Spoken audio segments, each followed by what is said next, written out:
नमस्कार दोस्तों, स्वागत है आपका स्टडी फॉर सिविल सर्विसेज में। फ्री वीडियो के लिए चैनल को तुरंत सब्सक्राइब कर लीजिए और ऑल नोटिफिकेशन को जरूर ऑन कर लेना। हमारा फ्री वाला टेलीग्राम ये वाला ग्रुप जरूर से जरूर ज्वाइन कर लीजिएगा। नमस्कार दोस्तों, एक बार फिर से आपका बहुत बहुत स्वागत है स्टडी फॉर सिविल सर्विसेज में। और मैं एसके त्रिपाठी आज आप सभी के साथ जो हमारी daily current affairs news analysis की सीरीज है उसको यहां पर बाइलिंगुअल मैनर में कंटिन्यू करूंगा, कवर करूंगा।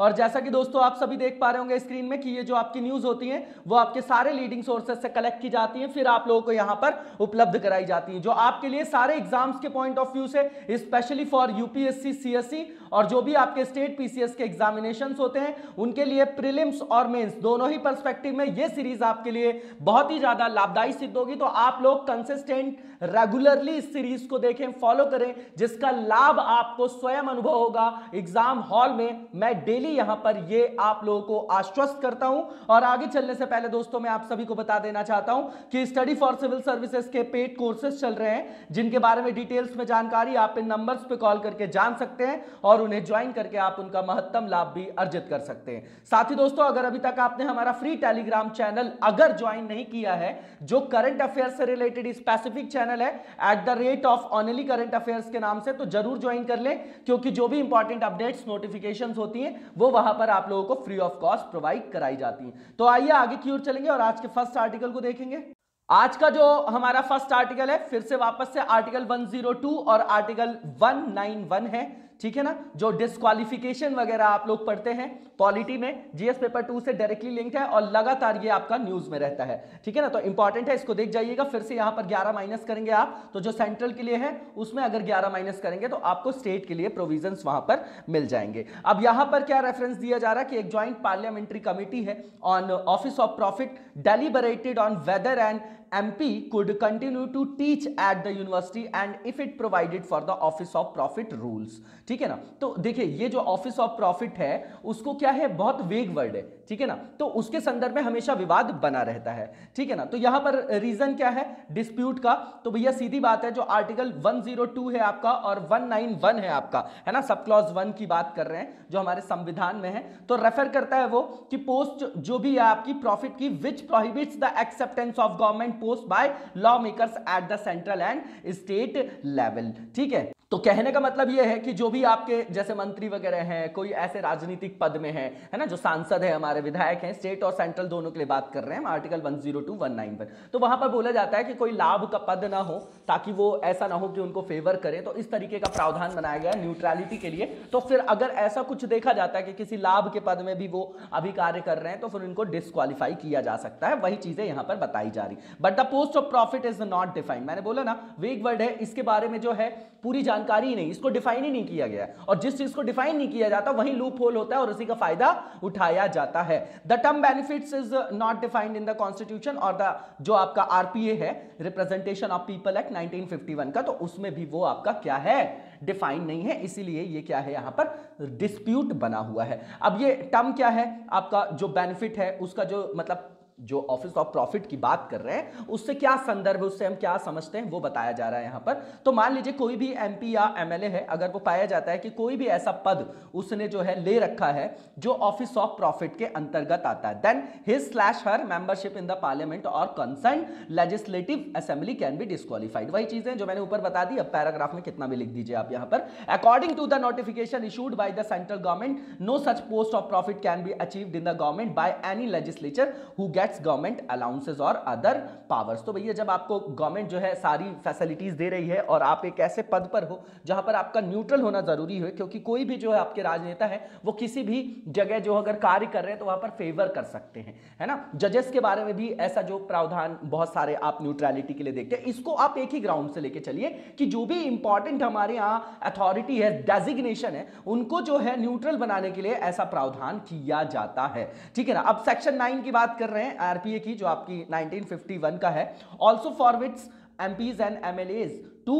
Hold office of profit. तो ये याद रख सकते हैं आप, सेक्शन वगैरह पूछते नहीं है, लेकिन फिर भी अगर मान लीजिए हम कहीं पर क्वेश्चन लिख रहे हैं, मेंस की आंसर राइटिंग कर रहे हैं और वहां पर ये हमारा फैक्ट आ जाएगा तो थोड़ा सा जो है एनरिच्ड हो जाएगा आंसर, लेकिन मस्ट नहीं कि याद ही होनी चाहिए ये, ठीक है ना। आर्टिकल याद है संविधान के, दैट्स इट। इसके बाद it is forbidden for member of parliament, ये जो आपका एमपीज के लिए है, आर्टिकल 102 सब क्लॉज ए की बात कर रहे हैं। और मेंबर ऑफ स्टेट जो लेजिस्लेटिव है, लेजिस्लेचर है के जो भी आपके विधायक वगैरह होते हैं उनके लिए जस्ट 11 माइनस करिए, same article 191 sub clause A की बात कर रहे हैं ये, ठीक है ना। To hold any other post where salary allowances or other similar way government benefits of the amount of such benefits has no effect on it। देखिए क्या है कि ये जो है चीजें दोनों पैराग्राफ में एक ही चीज लिखी गई है। अगर आप आंसर लिख रहे हैं तो ये रेपिटेशन आपके आंसर में नहीं आना चाहिए, मैं रोज फोकस करता हूं, वरना नंबर कट जाते हैं। एग्जामिनर सोचते हैं कि इनके दिमाग में चीजें ऑर्गेनाइज्ड नहीं है, हमको ऑर्गेनाइज्ड मैनर में वहां पर प्रेजेंट करना है। जानकारी हर व्यक्ति के पास होती है जो वहां पर मेंस देने जा रहे हैं, सारे लोग इंटेलेक्चुअल्स होते हैं, सिर्फ रिप्रेजेंटेशन से वहां पर जो है थोड़ा फर्क पड़ता है और उसी से जो है किसी का सिलेक्शन होता है और किसी का नहीं होता है। तो यहां पर रोल ऑफ जुडिशरी बताया जा रहा है ना, इन defining the term office of profit, ठीक है ना। तो एक ये जो आपका केस है इसको आप याद रख सकते हैं और कॉर्नर में लिख लीजिएगा, बहुत इंपॉर्टेंट है। प्रद्योत जो आपका बारदोलोई वर्सेस स्वपन रॉय, जो आपका 2000 स्वप्न राय या स्वपन रॉय, जो भी प्रोनाउंसिएशन करना हो आप लोगों को, 2001 का, इसमें जो सुप्रीम कोर्ट ने वर्डिक्ट दिया, उन्होंने बोला four principle for examining whether और not a person is holding the post of profit. तो देखिए जिन भी कानून नियम जो आपके संविधान के अंतर्गत जो भी आपके कानून वगैरह बनाए गए हैं, है ना, जो भी आपकी चीजें बनाई गई हैं, है ना, लॉ से संदर्भित, तो अगर वो वेग है तो उसकी व्याख्या का अधिकार किसको है?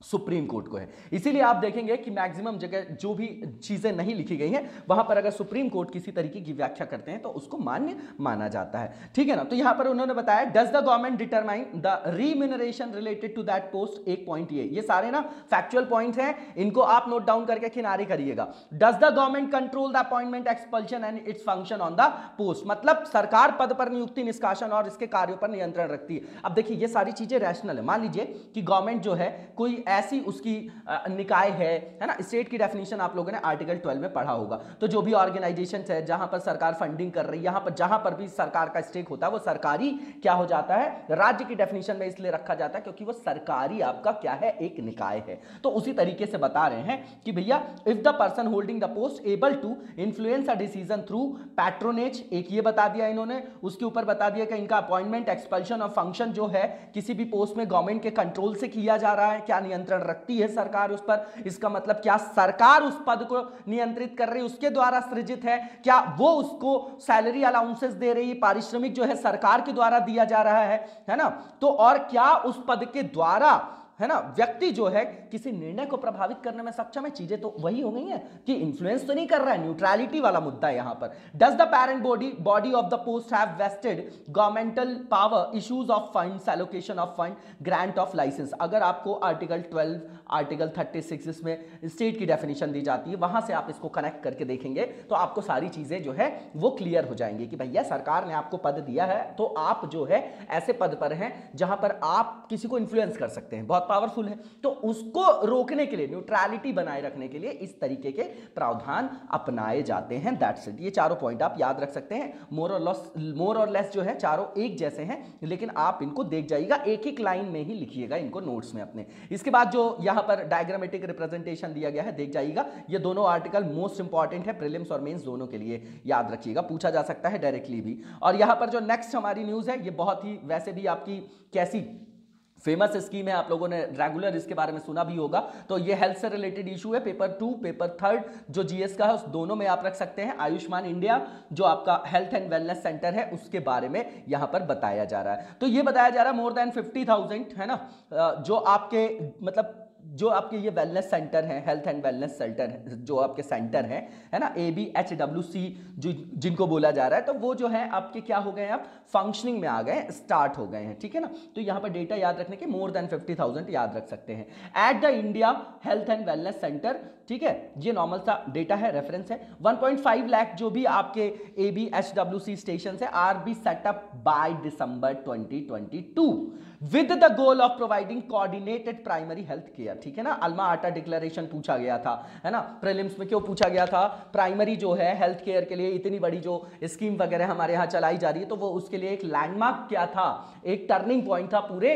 वैश्विक स्तर पर, इसलिए पूछा गया था। हवा में वो फैक्ट नहीं पूछा गया था। अब यहां पर फिर वही बात की जा रही है ना, कि ये है क्या आयुष्मान इंडिया या हेल्थ से रिलेटेड कोई स्कीम आती तो है क्या वो? हमारे भारत देश में अगर हेल्थ से रिलेटेड इश्यूज आपको पता है ना कि भैया इंफ्रास्ट्रक्चर की प्रॉब्लम है, अब इंफ्रास्ट्रक्चर में सब आ गया, वर्कफोर्स भी आ गया आपका, डॉक्टर्स भी आ गए। 1 लाख में हमारे यहाँ जो रेशो है 50-70 डॉक्टर का है, आप समझ रहे हैं कि रेशो जो है वो बहुत कम है। और झोला छाप डॉक्टर्स को हटा दीजिए तो बहुत ही मिनिमम आ जाएगा जो डॉक्टर और पेशेंट का आपका रेशो होता है, जैसे आप एजुकेशन में देखते हैं वैसे ही यहां पर भी आप देखिए, ठीक है ना। तो यहां पे बहुत सारी रिपोर्ट्स वगैरह आती हैं, जैसे लैंसेट की रिपोर्ट, अगर कहीं भी डेटा मिले उसको कॉर्नर करिए आप, ठीक है ना। तो यहां पर वही बताया जा रहा है कि after more than 50,000 centres have been established, 1/3 of लक्ष्य हैज बीन अचीव्ड। तो भैया हमारे यहाँ जो है स्कीम जो है बहुत अच्छे से चल रही है, ऐसा बताया जा रहा है अभी, और 1/3 जो है इसका लक्ष्य ऑलरेडी अचीव किया जा चुका है। With this more than 25 crore people will have access to affordable primary health care services. ये जो है आपका, यही जो आपका क्रक्स है, इसको आप नोट डाउन करके किनारे कर सकते हैं, ठीक है ना। इसके बाद जो है नेक्स्ट जो यहां पर हेडिंग है आपकी, ये बहुत इंपॉर्टेंट है, इस स्कीम के बारे में जरूर लिख के कॉर्नर कर लीजिएगा। फ्लैगशिप स्कीम है आपकी, ये लॉन्च की गई थी आयुष्मान जो भारत स्कीम है 2018 में। इट हैड 2 इंपॉर्टेंट ब्रांचेस, 2 इसकी इंपॉर्टेंट शाखाएं हैं, इन दोनों को याद रखना है। पहला हेल्थ एंड वेलनेस सेंटर, दूसरा प्रधानमंत्री जन आरोग्य योजना, ये भी बहुत फेमस है, ठीक है ना। दोनों इनका एम क्या है? प्रोवाइड करना all types of health care related services uninterruptedly, मतलब क्या? बिना किसी बाधा के जो भी स्वास्थ्य देखभाल से संदर्भित आपकी सेवाएं हैं वो लोगों तक पहुंचाना। क्यों पहुंचाना? क्योंकि भैया जो हेल्थ होता है और जो आपका एजुकेशन होता है, ये बेस होता है किसी भी व्यक्ति के जीवन में। तो जब व्यक्ति जन्म लेता है तो उसको क्या देना चाहिए? सबसे पहले आपको हेल्थ और एजुकेशन। अगर आपसे पूछा जाए कि बच्चे के लिए सबसे पहले क्या जरूरी है, तो हमारे मुंह से निकलता है शिक्षा, हाँ, शिक्षा निकलता है। अब भैया शिक्षित तो वो हो नहीं सकता, ठीक है ना। फिर लिखने का हेल्थ, तो हेल्थ की वो देखभाल खुद तो कर नहीं सकता, तो कहने का मतलब क्या कि उनकी मां का शिक्षित होना वहां पर जरूरी है, उनकी मां का शिक्षित होना जरूरी है, तभी तो वो अपने बच्चे को जो है पोषण से परिपूर्ति करके उसकी और उसको जो है एक अच्छा जीवन दे पाएंगी, है ना, तभी तो वो आगे बढ़ पाएगा। तो जो भी बच्चा होगा, बच्चा या बच्ची जो भी होंगी, है ना, तो क्या होगा वहां पर कि हेल्थ और एजुकेशन आपने दे दिया, उसके बाद आपने स्किल दे दिया उसको, तो वो आपका क्या हो जाएगा? ह्यूमन कैपिटल के रूप में जो है, जो आप देखते हैं ह्यूमन रिसोर्स, उसके रूप में कन्वर्ट हो जाएंगे। उसके बाद social capital, then national capital. हमेशा रिपीट करता हूं इस फ्लो चार्ट को इसलिए क्योंकि ये आंसर में आना चाहिए आप लोगों के, ठीक है ना। तो यहां पर वही बताया जा रहा है, so that the people of every section of the society can reach proper medical system and they do not have to face any problem.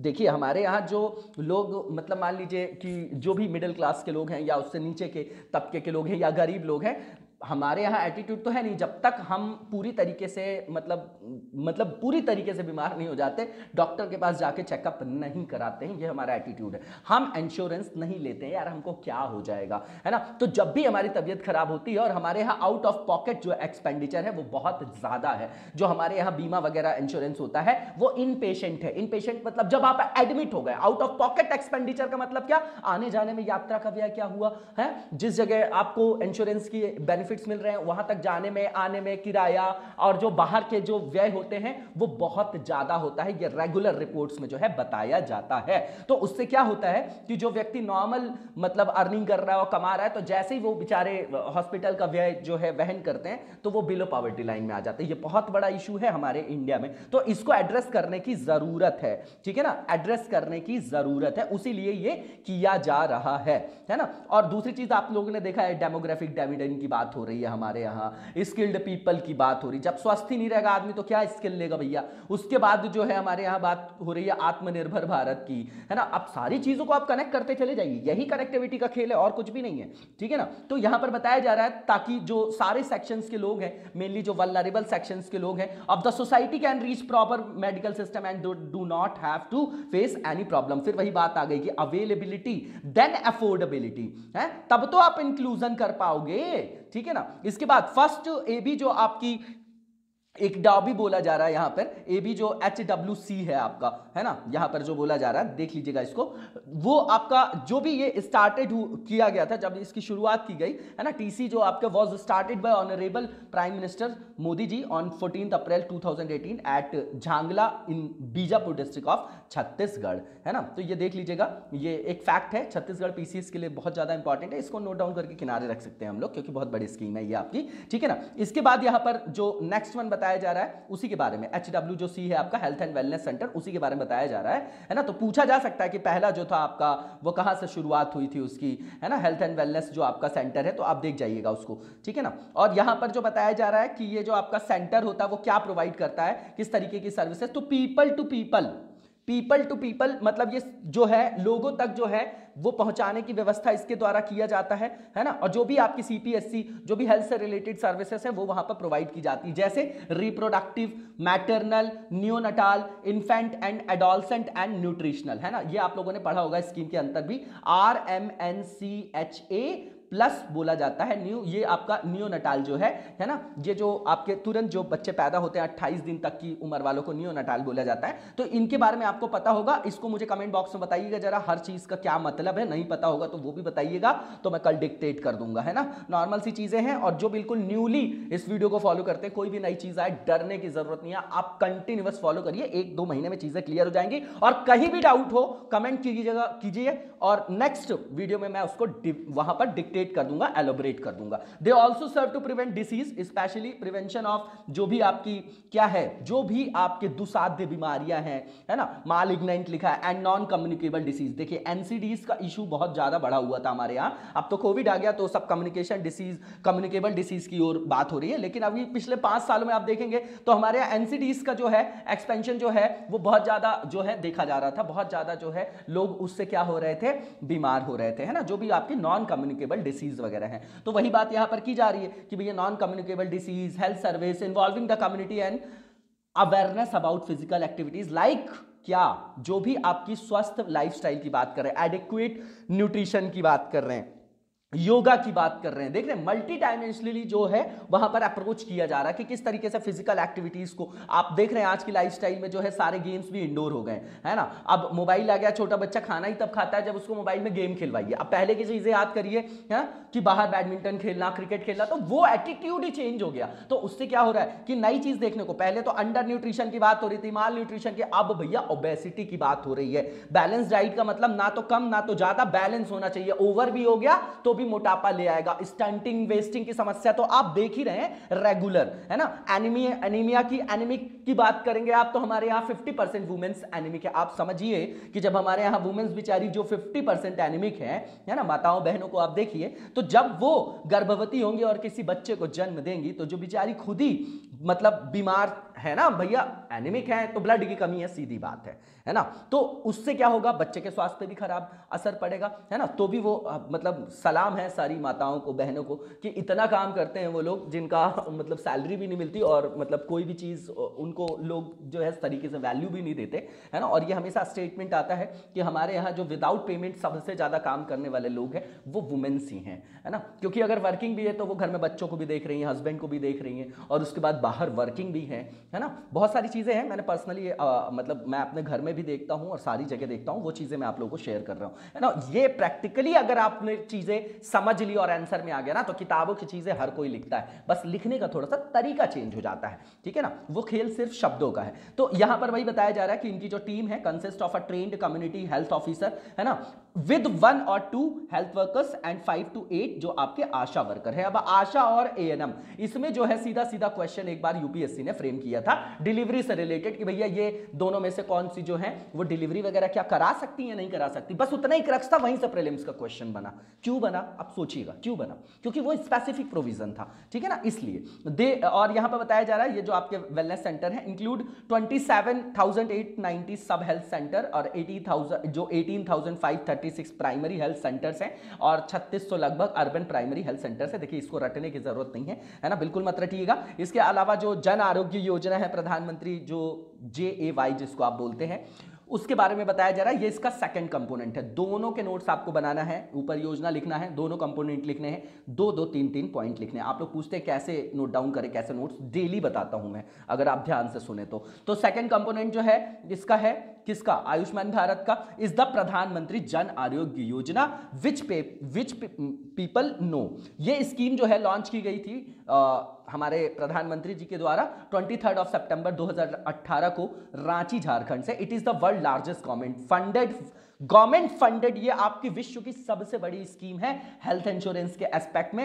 Assurance scheme fully funded है ये आपकी, तो इसलिए ये बहुत ज्यादा इंपॉर्टेंट हो जाती है क्योंकि वैश्विक स्तर पर सबसे बड़ी है आपकी। इसके अंतर्गत जो है सबसे ज्यादा लाभार्थियों को जो है वहां पर क्या किया जा रहा है, मतलब कैटर किया जा रहा है। इसके बाद आप देखेंगे कि आयुष्मान भारत जो है आपकी is the world largest health insurance, जो मतलब इंश्योरेंस स्कीम है, आप लोगों को समझ में आ गया। इसका ऑब्जेक्टिव क्या है, providing free treatment up to ₹5 lakh per family की बात है, पर ईयर फॉर, ये प्राइमरी के लिए नहीं है, याद रखिएगा। यही क्रक्स से अगर प्रीलिम्स से पूछा जाएगा तो प्राइमरी ही लिखेंगे वहां पर, क्योंकि ये सेकेंडरी और टर्शरी हेल्थ सर्विस प्रोवाइड करने के लिए वहां पर जो है ट्रीटमेंट के लिए वहां पर उनको जो है इंश्योरेंस वगैरह दिया जाएगा, है ना। To more than 10.74 crore poor and deprived family. अब ये वल्नरेबल ग्रुप्स के लिए है, तो ये आपकी सामाजिक कल्याणकारी योजना के रूप में आ गई ना।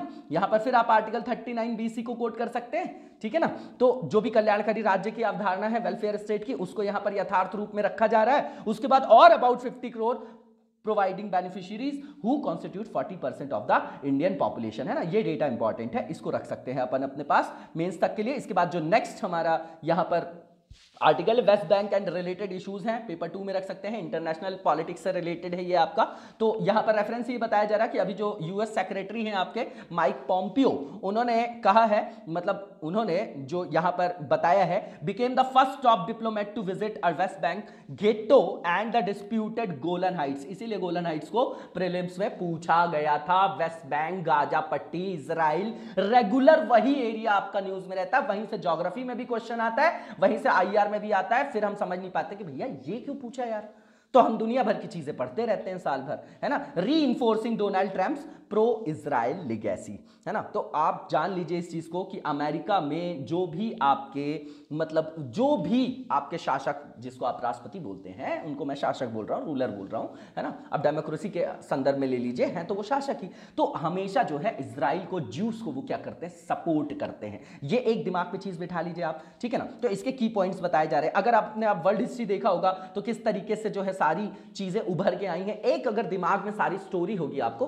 तो ये बिल्कुल क्लियरली समझ में आ रहा होगा। तो यहां पर जो यूएस सेक्रेटरी ऑफ स्टेट है, issued guidelines to label products manufactured in this colony as Israel made और Israeli products when imported to the United States, ठीक है ना। नॉर्मल सी चीज है, फैक्चुअल चीज है, इसमें कोई एनालिसिस की जरूरत नहीं। इसका पर्पस क्या है, इसका पर्पस ये है was to bridge the gap between product manufactured in Israel and those produced in the occupied territory. Normal सी चीज है, उसके बीच में जो अंतर को दूर करना है कि जो भी विनिर्मित उत्पाद हैं आपके इजराइल में और जो भी कब्जे वाले क्षेत्र हैं, तो उसके मध्य जो आपका एक डिस्पैरिटी, विषमता, जो अंतर है, उसको एड्रेस करना है, उसको दूर करना है, ठीक है ना। इसके बाद यहां पर इंप्लीकेशन, इसके निहितार्थ क्या होंगे, तो सीधी बात है, अब तक जो है जो भी आपके अमेरिकन जो भी ऑफिशियल्स थे, उनको इन जो आपकी डिस्प्यूटेड सेटलमेंट से इससे दूर रखा जाता था। क्यों? क्योंकि पैलेस्टाइन और इजराइल का हमेशा से मुद्दा चलता रहा है। तो फिलिस्तीन इसे राज्य के व्यवहारिक भविष्य के लिए एक रूप से बाधा के रूप में, प्रैक्टिकली जो है उसको एक हिंड्रेंस के रूप में देखते थे। उसके बाद जो पैलेस्टाइन है, consider this region of the West Bank as its state and has accused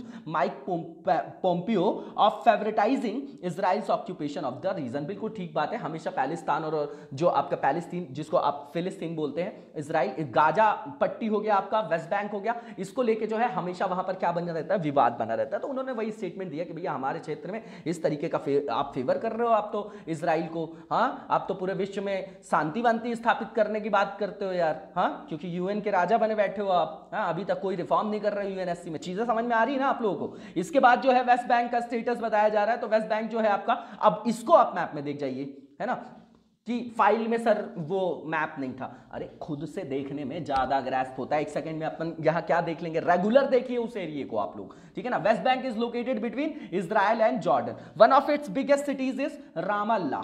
क्या है, रामाल्लाह, इसी को लेके जो है वहां पर विवाद है। The city is the de facto administrative capital of Palestine. Israel established its control in the 1967 war. ठीक है ना, याद रखिएगा, बहुत सारे आपने अकॉर्ड देखे होंगे, है ना, तो वो सब चीजें आप लोगों को याद होगा। डेविड वाला जो अकॉर्ड है आपका, है ना, वो सब चीजें आपको याद होंगी, और नहीं होंगी तो बताइएगा, किसी दिन इजराइल को अच्छे से डिस्कस अपन अलग से कर लेंगे। Disputed settlements of this region, उसके बारे में बता रहे हैं। तो जब अरब इजराइल वॉर हुआ आपका 48 में, 1948 में, तब वेस्ट बैंक को अनेक्स कर लिया किसने, जॉर्डन ने। इजराइल ने वहां से विड्रू किया, Israel withdrew it after the 1967 जो आपका 6 डे वॉर है, and has since established it's dominance over the West bank. तो वेस्ट बैंक पे फिर उसने अपना प्रभुत्व स्थापित कर लिया। बहुत इंपॉर्टेंट स्टोरी है आपके लिए समझने के लिए कि भैया वहां का इशू क्या है, क्या समस्या है। कंटेम्परी जो हम लोग वर्ल्ड हिस्ट्री पढ़ते हैं उसके अंतर्गत आप सीधे रख सकते हैं, या इंटरनेशनल पॉलिटिक्स से। भैया जो कंटेम्परी आपका सिनेरियो होगा उसी हिसाब से तो सारी चीजें ड्रिवन हो रही है ना आज की डेट में, ठीक है ना। तो इजराइल हैज बिल्ट अबाउट 130 जो है सेटलमेंट, वहां पर बस्तियां जो है वेस्ट बैंक में उसने बिल्ट की, and many similar small settlements in the reason during the last 20 to 25 years. यही फिलिस्तीन बोलता है कि हमारे एरिया में चढ़ता आ रहा है भैया इजराइल, और इजराइल पावरफुल भी है, टेक्नोलॉजी में भी ड्रोन वगैरह आप देखते हैं, ड्रिप एरिगेशन देखते हैं, बहुत ही ज्यादा डेवलप्ड है वो, है ना, और उसका इंटेलिजेंस तो बहुत ही ज्यादा है, बेहतरीन है उसका, ठीक है ना। इंटेलिजेंस वाली मिसाइल की टेक्नोलॉजीज देख लीजिए, ड्रोन वगैरह देख लीजिए, ठीक है ना। पूरे के पूरे जो डेजर्ट वाला एरिया है वहां पर उसने जो है ड्रिप एरिगेशन से बेहतरीन एग्रीकल्चर का जो है प्रोडक्टिविटी बढ़ा रखी है, वहां पर कृषि वगैरह कर पा रहा है। कभी मतलब ऐसी चीजों को ना गूगल करके हमको पढ़ना भी चाहिए अलग से भी। There are more than 4 million Israeli colonies in this region, many of them जो आपके ज्यूस है ना, ज्यूस जिसको आप बोलते हैं, ज्यूस जिसको बोलते हैं, religious people claiming this land as their birth place according to the Bible. अब देखिए, एक होली लैंड होता है आपका, ठीक है ना। होली लैंड को लेके ही यहां पर जो है सारा का सारा जो है विवाद बना हुआ है, ठीक है ना, कि जो ये आपका पवित्र स्थल है, ये हमारा है, तो ये हमारा है ना। तो डिफरेंट जो रिलीजन को मानने वाले लोग हैं उनके बीच में यहां पर समस्या बनी हुई है। 26 जो लैक्स पैलेस्टीनियंस की बात कर रहे हैं, also reside in this region, they assert their right over it. तो भैया वहीं पर टेरिटरी में दोनों एक दूसरे के अधिकार का दावा करते हैं, और उसी कारण वहां पर समस्या बनी हुई है, which creates an atmosphere of unrest in region. बिल्कुल ठीक बात है। अब जो स्टैच्यूरी स्टेटस है सेटलमेंट्स का वो बताया जा रहा है यहां पर। तो यूएन जो आपकी जीए है, जिसको आप संयुक्त राष्ट्र महासभा बोलते हैं, यूनाइटेड नेशंस जनरल असेंबली, उसके अनुसार ये बोला जाता है कि जो भी यूएनएससी और जो इंटरनेशनल कोर्ट ऑफ जस्टिस है ना, तो Israeli settlement in West Bank violate the 4th Geneva convention. कौन सा? चौथा जो आपका जेनेवा कन्वेंशन है, उसके अंतर्गत जो सिद्धांत है उसका उल्लंघन है। Accordingly the power to occupy an area shall not deport or transfer any part of its civilian population to the occupied territory. Normal सी चीज है, इसको देख जाइएगा, बिल्कुल फैक्चुअल चीज है। जो फैक्चुअल चीज होगी जहां पर एनालिसिस की कोई स्कोप नहीं है, वहां पर हम अपना टाइम सेव करेंगे, दैट्स इट। इसके यहां पर दिया गया है, ये आप देख जाइएगा। देखिए ये भी इंपॉर्टेंट है, ये आपका गाजा पट्टी हो गया, वेस्ट बैंक इसीलिए बोला जाता है इस एरिया में है ना। ये आप पूरा एरिया देख रहे हैं, ये सऊदी वाला है। तो ये एरिया वैसे भी हमारे लिए बहुत ज्यादा इंपॉर्टेंट हो जाता है, ठीक है ना। मेडिटेरेनियन, यूरोप वाला पूरा का पूरा जो एरिया है ना, ये हमारे लिए इंपॉर्टेंट हो जाता है। यहां से आप जो KKTTU पढ़ते हैं, है ना, उसके बाद कैस्पियन सी वाला एरिया देखते हैं। KKTTU क्या, कजाकिस्तान, किर्गिस्तान वाला, तुर्कमेनिस्तान, ताजिकिस्तान, उज्बेकिस्तान वाला, उस एरिया की बात करो तो रेगुलर आप इसको मैप में देख सकते हैं। मोबाइल में आप लोग जो है इतना टाइम देते हैं तो भैया गूगल मैप में देख लेंगे हम लोग क्या क्या है, कौन सा सी आसपास है, किससे सराउंडिंग है, कौन सा लैंड लॉक्ड है, कौन सा एरिया अभी जो है वो क्या है।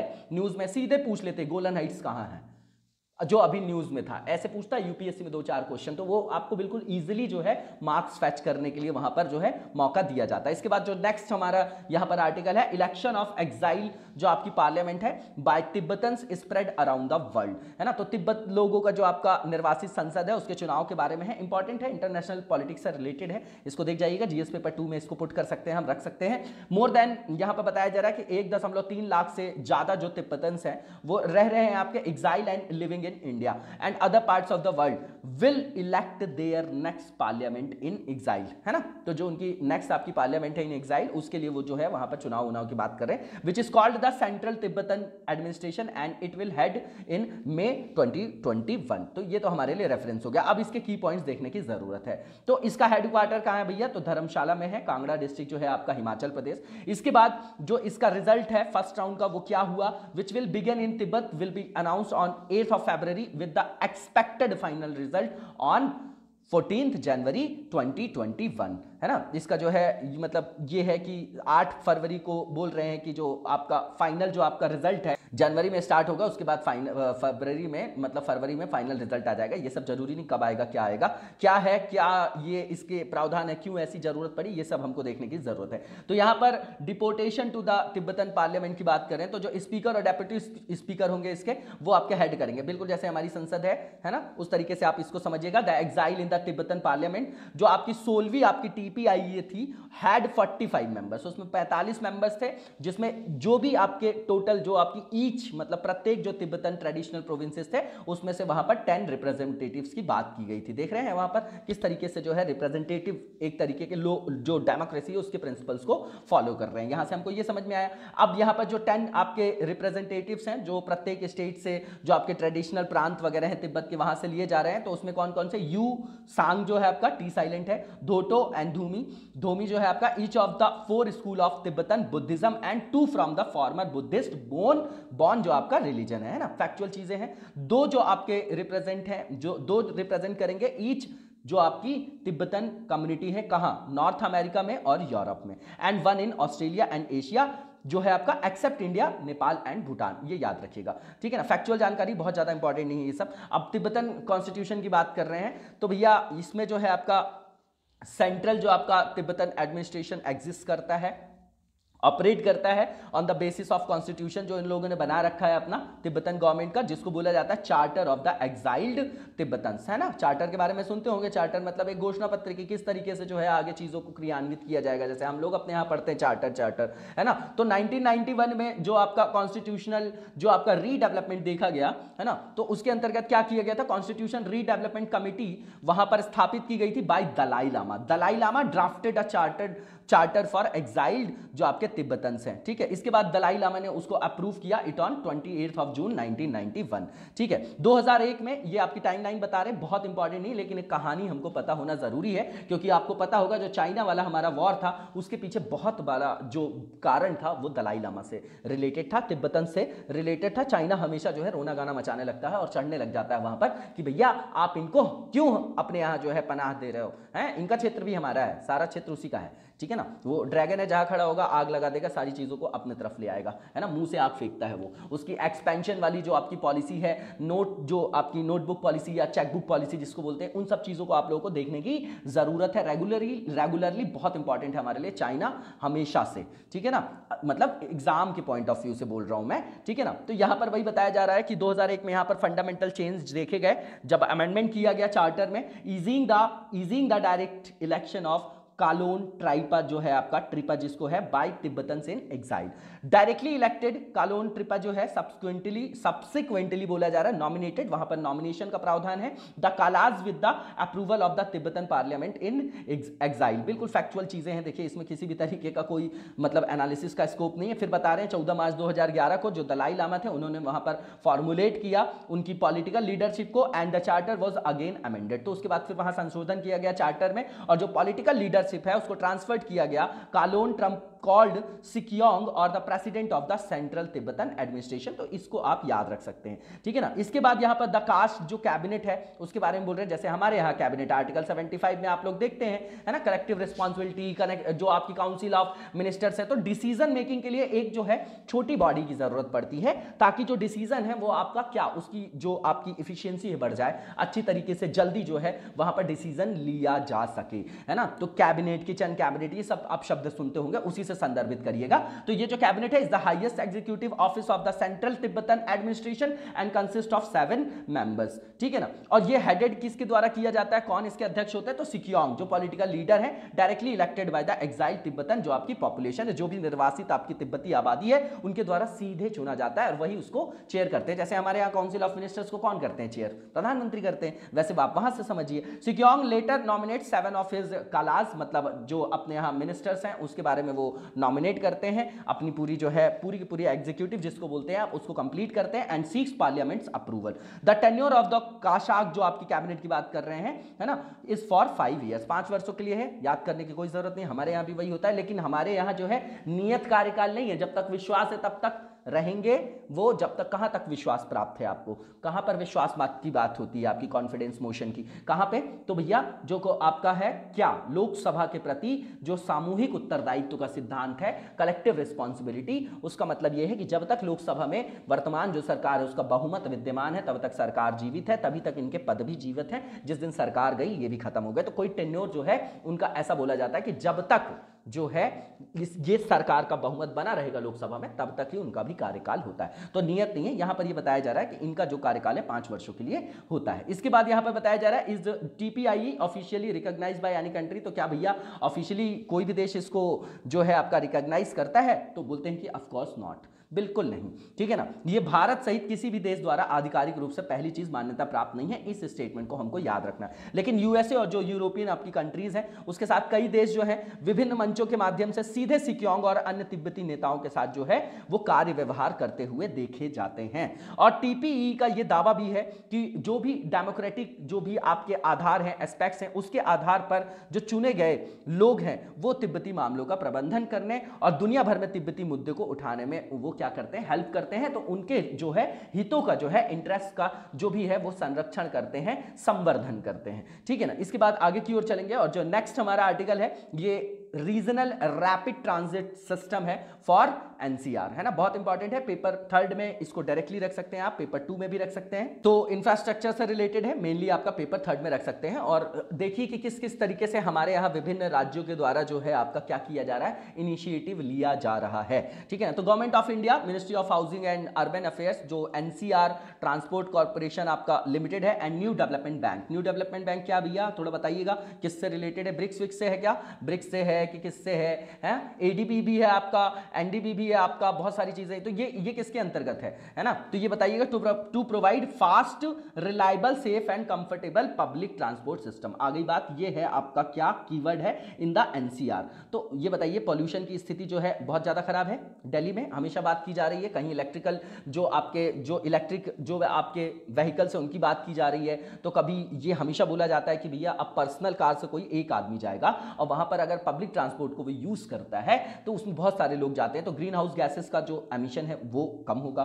फ्यूल जो हम यूज करते हैं फॉसिल फ्यूल्स, उसका भी उपभोग कम होगा, है ना। तो उससे क्या होगा, एक तरीके से हमारे यहाँ एनवायरमेंट में जो है वो पॉजिटिव इफेक्ट देखा जाएगा। तो वही सब चीजें आईएनडीसी वाली आ जाएगी, पेरिस क्लाइमेट डील वाली आ जाएगी। अब सारी चीजों को जितना आप कनेक्ट कर सकते हैं वो कर सकते हैं, टॉपिक आपको मिल गया, ठीक है ना। तो ये बताया जा रहा है कि ये जो आपका मतलब प्लान किया जा रहा है वो कहां पर, तो जो भी आपका एनसीआर रीजन है, दिल्ली, गाजियाबाद, मेरठ, जो आपका रीजनल रैपिड ट्रांसपोर्ट है, हैज साइंड 500 मिलियन जो आपके यूएस डॉलर की बात कर रहे हैं, लोन एग्रीमेंट हुआ है for the development of the system project. बहुत इंपॉर्टेंट है आपका ये आर्टिकल, इसके बारे में इंपॉर्टेंट चीजें रख के किनारे रखिएगा। अब ये जो रीजनल रैपिड ट्रांजिट सिस्टम है वो अपन समझ लेते हैं। तो ये मेट्रो से थोड़ा सा डिफरेंट है, it has fewer stops and higher speed. तो भैया इनमें जो है स्टॉप्स कम है और इसकी स्पीड ज्यादा है मेट्रो के संदर्भ में, and caters to the needs of passenger travelling relatively long distance. तो जो भी आपकी लंबी दूरी वाली, जो आपको पता है जैसे दिल्ली है तो मथुरा से लोग आ रहे हैं, मेरठ से आ रहे हैं, डेली बिजनेस करने वाले लोग हैं, है ना।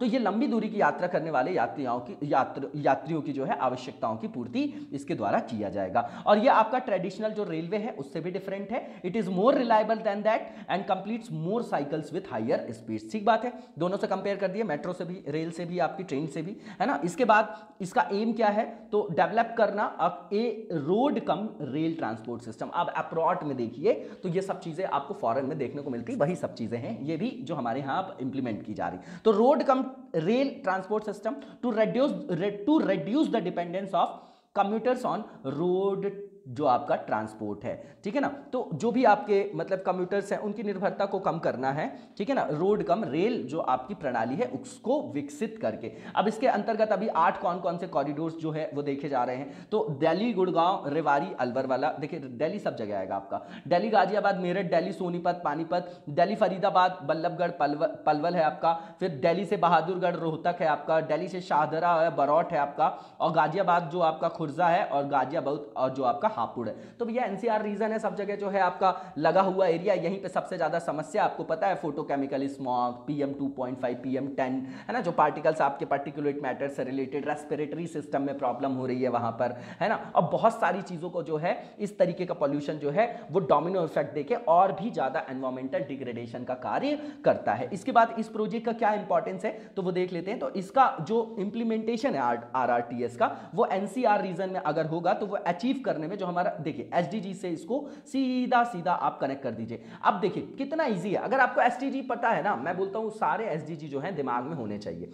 जब भी हम आंसर लिखे ना, एक SDG वहां पर आप जरूर लिखिए, जरूर लिखिए। उससे एक अच्छा मैसेज जाता है किसको, एग्जामिनर को, कि नहीं नहीं जो आपके ये मतलब ये जो भी आपके कंटेंडर है, जो भी आपके ये प्रतिभागी हैं, ये बहुत ही क्या है, इंटरडिसिप्लिनरी अप्रोच में लिख रहे हैं, इनका जो है सोच जो है ब्रॉड माइंडेड है, तो वहां वो आपको रिवॉर्ड भी करते हैं, ठीक है ना। तो सतत विकास जो आपका लक्ष्य है SDG 11, उसके साथ जो है उसको प्राप्त करने में सहयोग करेगा। दूसरी चीज जो हमने बात कर लिया, एनवायरमेंटली फ्रेंडली भी होगा with very little emission of pollutants. तीसरी चीज, this will significantly reduce transportation emission in NCR। अब देखिए दोनों एक जैसे पॉइंट्स है ना, रेपिटेशन नहीं करना हमको। उसके बाद निर्बाध जो है वहां पर परिवहन को, यातायात को वो क्या करेगा, सार्वजनिक जो आपका परिवहन प्रणाली है उसको इंश्योर करेगा, है ना, हाई स्पीड में। तो कनेक्टिविटी भी अच्छी होगी, will result in balanced economic development of the region benefiting all section of the society. सीधी बात है कि जब कनेक्टिविटी अच्छी होती है, जब वहां पर समय का बचत होगा,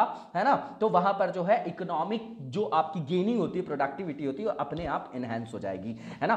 तो इसके बाद यहां पर बताया जा रहा है, will activate process that promote sustainable economic and social development along with environmental protection for future generation. तो देखिए ये जो है रेपिटेशन, ये न्यूज़पेपर से निकाला गया आर्टिकल। हमको आंसर कैसे लिखना है उसमें डिफरेंस होना चाहिए। ऐसा नहीं कि द हिंदू पढ़ लिया तो भैया सारी चीजें उसकी लिख देना, ऐसा नहीं है, ठीक है ना, ऐसा बिल्कुल भी नहीं है। 200 शब्दों में हमको लिखना है, 250 शब्दों में लिखना है, तो मोस्ट इंपॉर्टेंट पॉइंट्स बिल्कुल क्रिस्प वहां पर लिखे जाने चाहिए, है ना। This will reduce spending, there savings will increase. सीधी बात है कि उनका जो है स्पेंडिंग कम होगा तो सेविंग बढ़ जाएगी। देखिए कितना सिंपल सा फॉर्मूला है भैया, आपकी सेविंग बढ़ी, कैसे बढ़ी, आपका एक्सपेंडिचर कम हो गया। अब आपकी सेविंग अगर बढ़ गई तो आप जो है अपनी लाइफस्टाइल को एनहांस कर सकते हो, और जो अपनी ज़रूरतें हैं उसको भी जो है उसकी पूर्ति कर सकते हो। तो आपकी स्टैंडर्ड ऑफ लिविंग जो है वो इंप्रूव हो जाएगी, है ना। By adopting the accelerated rail system there will be energy saving, है ना, on transportation in the NCR region. This will not only reduce fuel cost but also reduce the country's dependence on oil imports and abroad. सीधी बात है,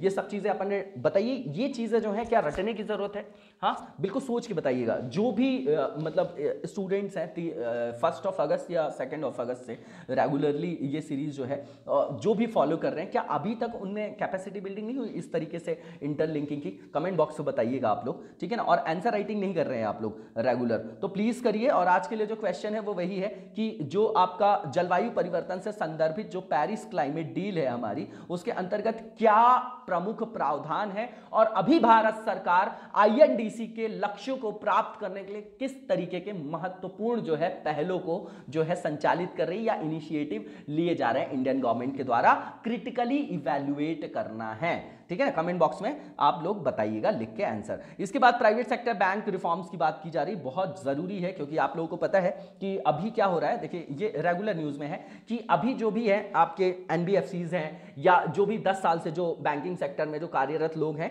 तो उनको क्या किया जा रहा है, फुल फ्लेज बैंक के रूप में कन्वर्ट करने की बात की जा रही है। आप लोगों को पता है कोविड के कारण पूरा जो है इकोनॉमिक क्रंच जो है ना ही केवल इंडिया, पूरे विश्व में देखा जा रहा है। तो इस तरीके की जो है आपको पता है RBI की जो आपकी लाइसेंसिंग पॉलिसी है ना, वो थोड़ा सा मतलब स्ट्रिंजेंट, मतलब थोड़ा सा टफ बनाए रखते हैं ताकि लोगों के हितों का संरक्षण भी किया जाए। तो अभी जो है इस तरीके की न्यूज़ जो है रेगुलर आती रहेंगी, आपको इसको समझने की जरूरत है। जैसे स्मॉल और जो आपके क्या है स्मॉल जो आपके बैंक्स हैं, पेमेंट बैंक की बात करते हैं आप लोग, नचिकेत मोर एक कमेटी बनी थी उसकी रिकमेंडेशन, वो सब चीजें जो है अब वापस से आपके लिए बहुत ही ज्यादा इंपॉर्टेंट हो जाएंगी, है ना, बैंकिंग सेक्टर के अंतर्गत। तो यहां पर एक रिपोर्ट जो है पेपर थर्ड में रखेंगे अपन इसको, क्योंकि जीएस पेपर थर्ड का ये कोर टॉपिक इकोनॉमिक्स का बैंकिंग जो आपका सेक्टर है, यहां पर एक रिपोर्ट जो है सबमिट की गई है।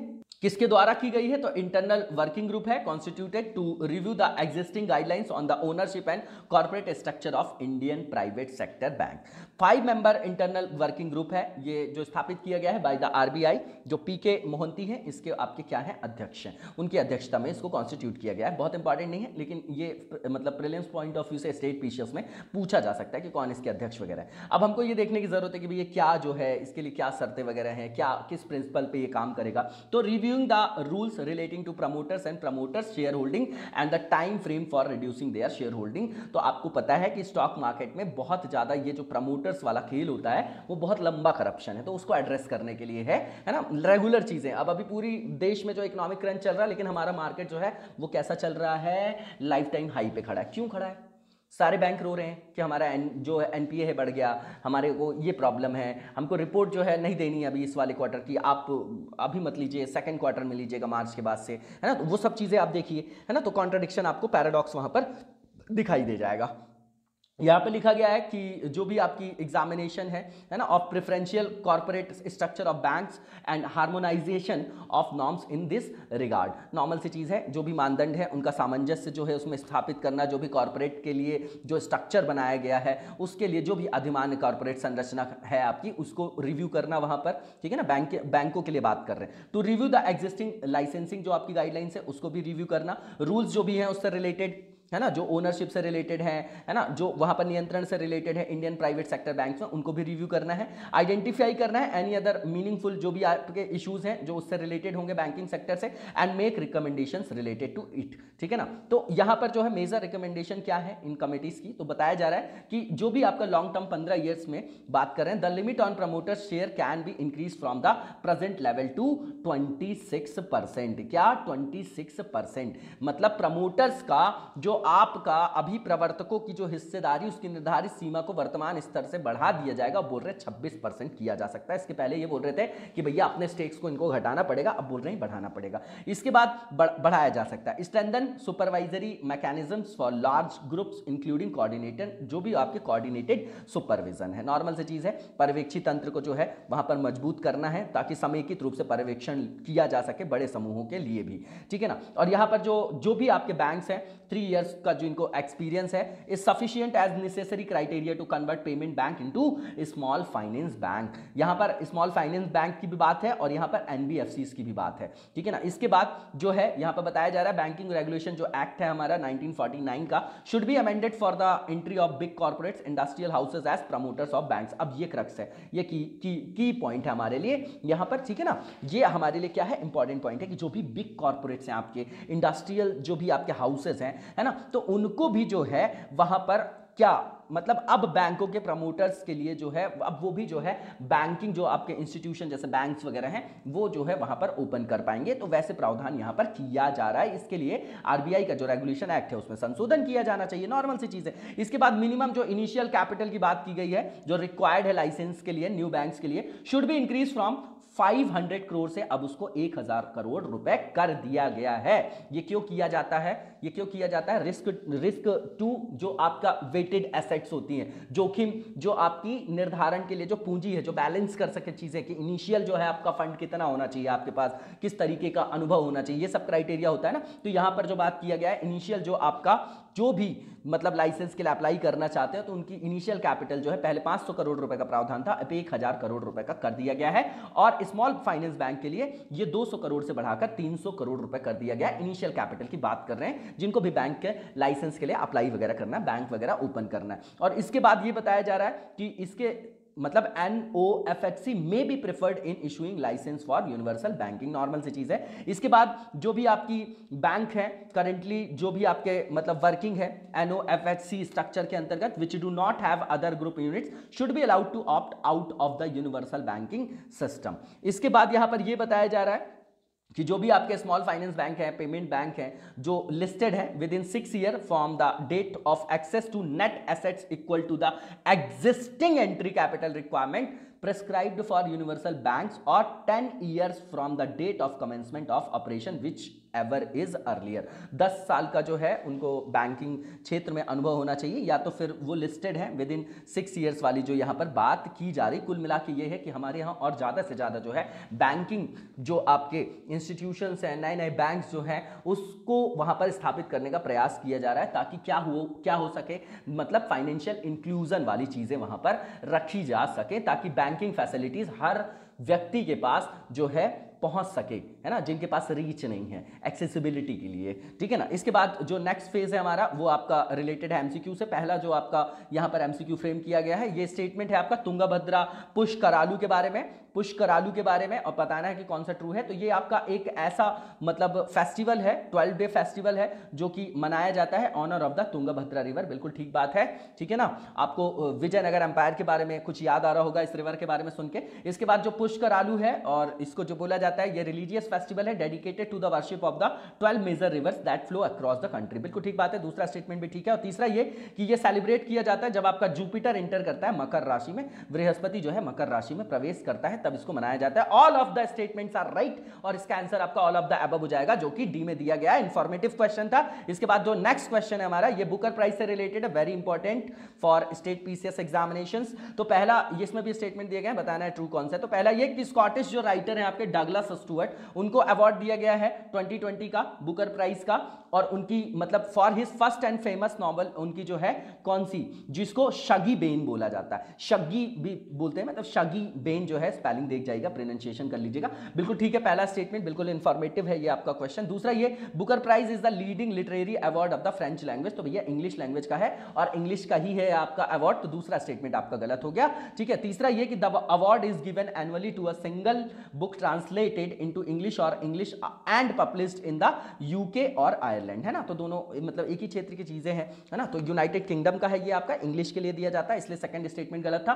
फर्स्ट एंड थर्ड स्टेटमेंट जो है आपके वो सही है। इसका आंसर आपका 1 और 3 ओनली हो जाएगा, जो कि बी में दिया गया है। इसके बाद जो नेक्स्ट क्वेश्चन है हमारा, और ये बिल्कुल याद रखिएगा कि ये जो आपका बुकर प्राइज है, ये आपका लीडिंग इंग्लिश लिटरेचर से रिलेटेड आपका अवार्ड है ना, ठीक है। इसके बाद जो नेक्स्ट हमारा यहां पर दिया गया है, क्या जो एमसीक्यू है वो आपका विश्व मत्स्य दिवस से रिलेटेड है, वर्ल्ड फिशिंग डे से रिलेटेड है, और बताना है कौन सा आपका स्टेटमेंट ट्रू है। तो पहली बात यहां पर जो लिखी गई है कि इसको जो है हर वर्ष मनाया जाता है 25 नवंबर, तो ये जानकारी यहां पर गलत दी गई है, क्योंकि इसको हर वर्ष मनाया जाता है 21 नवंबर को, तो पहला स्टेटमेंट आपका गलत हो गया। दूसरा ये कि world fishing day celebrated to demonstrate solidarity with all fisherman and related stakeholders all over the world, बिल्कुल ठीक बात है, दूसरा स्टेटमेंट बिल्कुल ठीक है। तीसरा ये it was started in the meeting of World Forum of Fish Harvesters and Fish Workers held in New Delhi इन 1997, तो भैया हमारे लिए इंपॉर्टेंट क्यों है, क्योंकि इसकी शुरुआत जो है 1997 में नई दिल्ली से की गई थी, इसको नोट डाउन करके किनारे कर लीजिएगा। दूसरा और तीसरा स्टेटमेंट बिल्कुल ठीक है, only first statement is wrong, इसका आंसर आपका ओनली 2 और 3 हो जाएगा, जो कि सी में दिया गया है। इसी के साथ आज की वीडियो को यहीं पर विराम देंगे,